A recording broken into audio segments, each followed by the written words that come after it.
Yeah, what's up, guys? Right in here. Today, I got a new executive build for you. Something a little bit different. I think you're gonna like this one. Changes it up a bit. So, what I've been looking around, and I've noticed that a lot of the builds are pretty similar in the fact that it focuses on the status effects of executive, right? And we all know that's pretty powerful and it gets the job done. We got poison, bleed, frost, and I think that's it. I think that's what you can have on all three. You can have poison, yeah, bleed, frost, all on one. But have you tried running a weapon art build with Executor? What I mean by that is you pretty much build his entire character around spamming weapon arts, namely Bloodblade. So what I have here in front of you is my current relic stat, for this build. So we're running that new sentient pest relic, the new Night of Miasma, and you need one Bloodblade skill on a relic. It doesn't really matter. So it's two boss relics and one random. So moving forward for these videos, another thing I want to talk about, I want to move away from using like randomized relics because like you guys can build towards it, but you can't really, work towards god rolls, right? As you guys have seen before, I have a set of god rolls, so like 3 or 4 relics that are god rolls, and I kind of mix and match them between my characters. Some are compatible with Iron Eye, some are compatible with Executor, and I kind of share them between those two characters because that's mostly what I play. I don't have any god rolls for Recluse. I just use mostly just FP shit and this relic right here. And I really don't play too many other characters now. I might play Duchess here and there, but Duchess can just share the god rolls from my other character. But the problem with god rolls is that's kind of discouraging. I feel like you guys can't really learn from that because unless you roll the relic, you won't be able to get the effect. But with stuff like this, boss relics, you can. So moving forward, from now on, all my builds will be 2 boss relics and a random relic that I'm building around, or at least 1 boss relic, and something that's more common, right? That's not as hard to obtain. So, and I think that'll be fun. It'll spice it up a bit, and people will be able to easily copy this.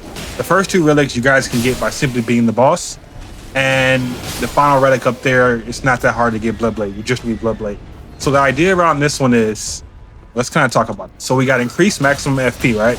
We need that because we're not only spamming weapon arts, but in case we find any other weapon arts that kind of lean towards the build we want to use. So we got increased maximum FP, and then the MVP right there, that middle skill is pretty much the star winner of these effects right here. FP restoration upon successive attacks is what we're going to use the most, because the rise at the bottom, you can't really depend on that because you don't really come across that many, and it might just be 1. And I actually don't know how much you get with that. So if anyone wants to comment down below, how much FP do you get with that one? I'd appreciate that. But pretty much what we're going for is to just spam weapon arts, really. And I just got Bloodblade a day ago, and it gave me the idea for this build. Because I'm not gonna lie, I'm kind of getting tired of seppuku. Like, it's really great, it's strong, there's nothing wrong with it as far as its damage output, but after a while, it's like, I just want to try something different, but I still want to use Executive, right? And what I mean by that is, you can take this build in the game and kind of build towards arcane-based incantations.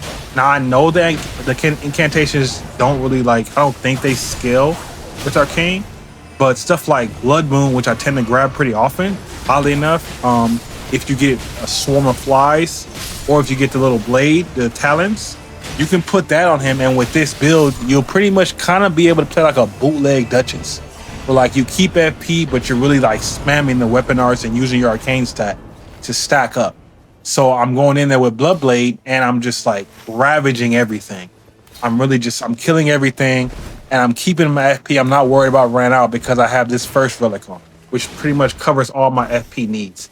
Plus, you can build towards that in your run. So like in your run, you can pick up perks and stuff like FP with successive attacks. You can actually pick that up when you beat a boss or something as a stat increase. You can pick up weapons that give you FP upon attacks. Stuff like that. You pretty much just build towards your character while you're playing, and you focus towards that. And I think this is a new and interesting way to kind of try to play Executive, especially because Bloodblade is really, really strong. Especially like up close. If you hit this weapon art while you're close, it does crazy damage. Plus, with the Night of Miasma, as you can see, we're gonna proc Frost while we're hitting Bleed at the same time. And there are points in this run where I can just I literally just sit there and spam it all day. Like it's crazy how many attacks you can get off with this. So yeah, I'm gonna post probably the whole run, I think, just to kind of give you guys an idea. I wanted to kind of talk about it in the beginning. The whole run won't have commentary. Play this off stream. I'm gonna be streaming tomorrow, but I was kind of wanted to present this to you guys and let me know what you think about it. You know, just kind of offer something new for Executor, because really all we have is the two builds. We got the you're either running Seppuku build, or you're running the Frost build, or you're running the status effect build, which means you're gonna put the Sentient Pest, non-miasma, and then something else on there, right?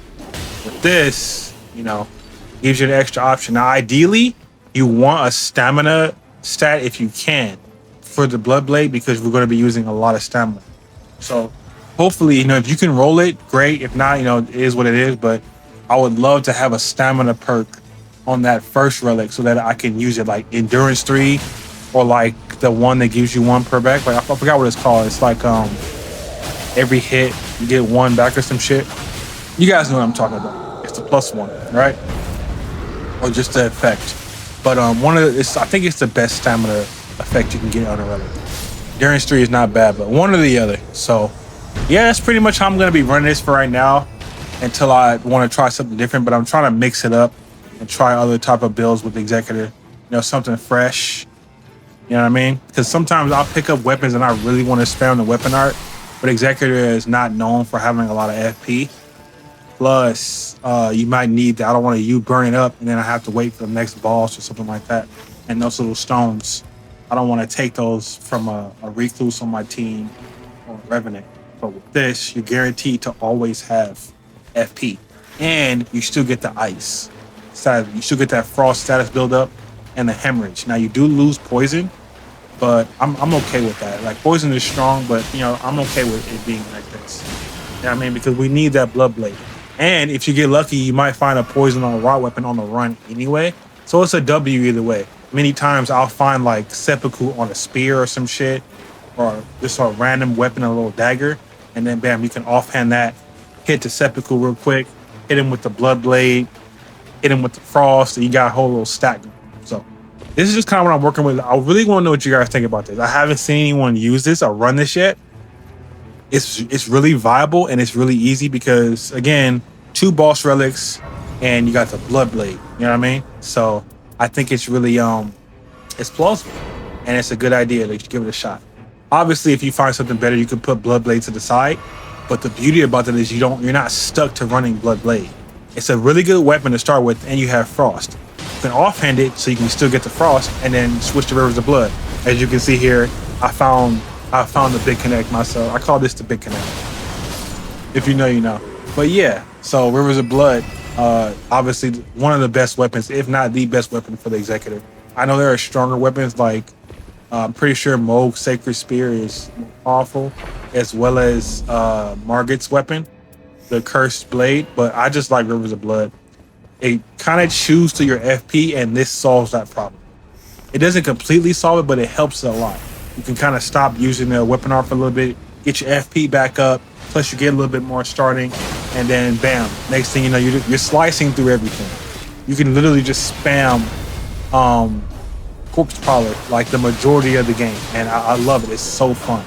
I feel like I'm back in Elden Ring. I'm just like PvP, and you just spam Rivers of Blood. That's what I feel like I was doing to the bosses in this run. I literally just spammed every enemy we went up against. Corpse Prowler, Corpse Prowler, Corpse Prowler. So yeah, but that's pretty much it for this one, guys. I'm gonna let the rest of the run just play out, and you guys let me know what you think.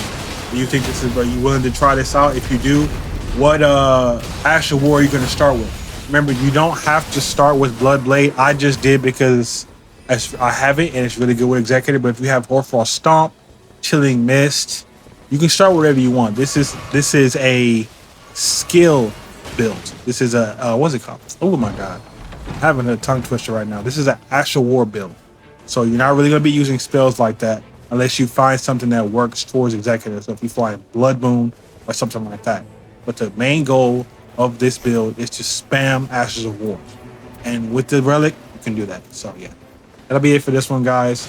Let me know in the comments down below how you feel about this build and what you end up choosing with Executor. If you already have something, what you're gonna go for. I'd love to talk about it. But yeah, until next time, guys.